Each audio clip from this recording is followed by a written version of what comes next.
நம்மோடு இணைகிறார் அதிமுக முன்னாள் அமைச்சர் திரு நத்தம் விஸ்வநாதன். வணக்கம் சார். வணக்கம்மா. நத்தம் தொகுதியில இதுவரைக்கும் 5 முறை ஜெயிச்சிருக்கீங்க. இந்த முறை உங்களுக்கு சவாலா இருக்கிறது என்னென்ன, சாதகமா இருக்கிறது என்னென்ன? எனக்கு சவாலே ஒண்ணும் இல்ல. சாதகமா இருக்கிறது மக்கள், சவாலா இருக்கிறது ஒண்ணுமே இல்ல.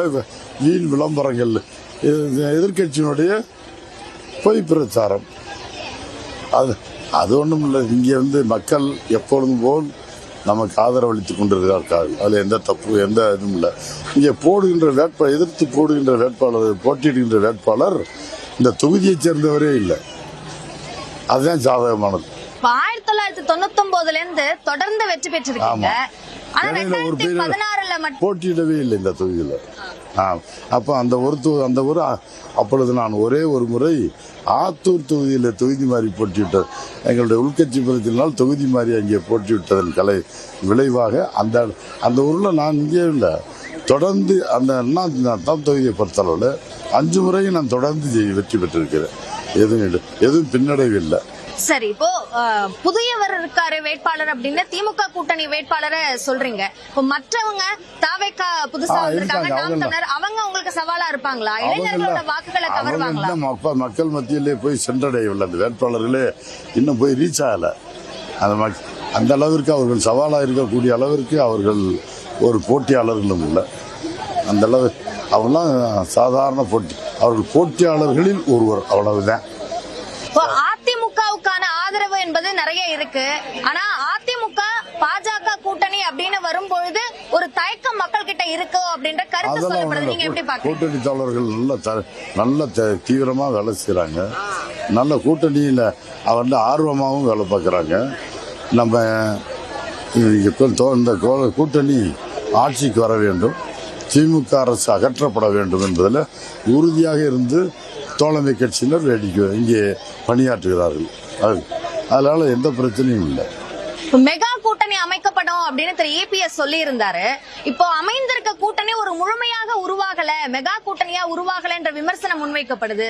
அத பத்தி உங்க பார்வை என்ன? மெகா கூட்டணியை ஏன் அமைக்கல? அருமையான எல்லா கூட்டணி, மெகா கூட்டணியில பிஜேபி, பாரதிய ஜனதா கட்சி இங்க இடம்பெற்றிருக்கு. அம்மா மக்கள் முன்னேற்ற கழகம் வந்திருக்கு. இவர் தினகரன் தலைமையில், இவர் ஜான் பாண்டியன் அவர்கள் தலைமையில் இருக்கிற தமிழக மக்கள் முன்னேற்ற கழகம் வந்திருக்குது. அதே மாதிரி இங்கே எண்ணற்ற சின்ன சின்ன கட்சிகள், எல்லா கட்சிகளும், அதே மாதிரி இங்கே புதிய நீதி கட்சி, இப்படி எல்லா கிட்டத்தட்ட 13 கட்சி தமாக இருக்கு.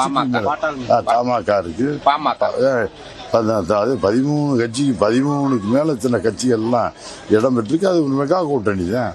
கூட்டணியில மெகா கூட்டணிக்கு வேற என்ன விளக்கம்? அம்மா மக்கள் முன்னேற்ற கழகம் சேர்ந்திருக்காங்க. ஆனா அதிமுக பிரிந்து போன எல்லாரும் சேரலையே அப்படிங்கறதுல அது முழுமை பெறல வருது. எந்த வந்தாலும் அரசியல் இயக்கத்துல 1-2 யாராச்சும் எல்லோரும் ஒருங்கிணைந்து ஒரு முடிவு எடுப்பார்கள் என்று சொல்ல முடியாது. யாராச்சும் ஒருத்தருக்கு ஒரு அதிருப்தி இருக்க, ஒரு கட்சியை சேர்ந்தவருக்கு அவ்வளவு பேரும் இன்றைக்கு முழுமையாக இருப்பார்கள். ஏதாச்சும் ஒண்ணு, அது நெக்லிஜிபிள் ஸ்ட்ரென்த், அதாவது அதை கணக்கில் எடுத்துக்கொள்ள முடியாத அளவிற்கு ஸ்ட்ரென்த் இல்லை. நீங்க சொல்றது சசிகலாவையும் சொல்றீங்க. அவங்களாம் 1% வாக்காளர் கூட, வாக்கு கூட இல்லாதவங்க.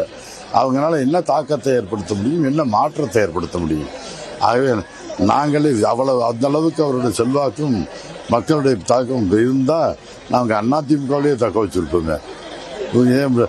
அதனால இங்கே அவர்களுக்கு அந்த எந்த மக்கள் மத்தியிலும் மரியாதை இல்லை, இங்கே பொதுவெளியிலும் அவர்களுக்கென்று ஒரு நற்பெயரும் இல்லை.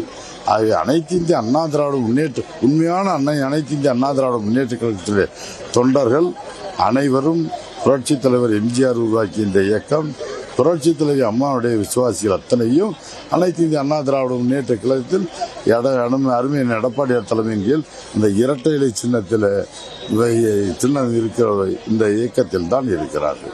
இறுதியாக ஒரு 2 கேள்வி. சசிகலா OPS தாக்கத்தை ஏற்படுத்த மாட்டாங்கன்னு சொல்றாங்க. குறிப்பா அப்படி நீங்க சொல்றீங்க, ஆனா குறிப்பா தென் மாவட்டங்கள்ல அவங்களோட தாக்கம் இருக்கும் அப்படின்னு சொல்றாங்க. நானும் தென் மாவட்டத்தை சேர்ந்தவங்க. அதே மாதிரி இங்க தென் மாவட்டம் என்று பிரித்து அவர்களா ஒரு கற்பனையாக, அதாவது மக்களை திசை திருப்புவதற்காக அவர்களுக்கு தென் மாவட்டத்தில் பெரிய தாக்கத்தை ஏற்படுத்துவார்கள் சொல்றதெல்லாம் தென் மாவட்டத்திலும் ஏற்படுத்த முடியாது, வட மாவட்டத்தில் ஏற்படுத்த முடியாது, மத்திய மாவட்டத்தில் ஏற்படுத்த முடியாது, கிழக்கு மாவட்டத்தில் எந்த ஓபிஎஸ் தனியாக திமுகவிலேயே போய் சேர்ந்துட்டாரு.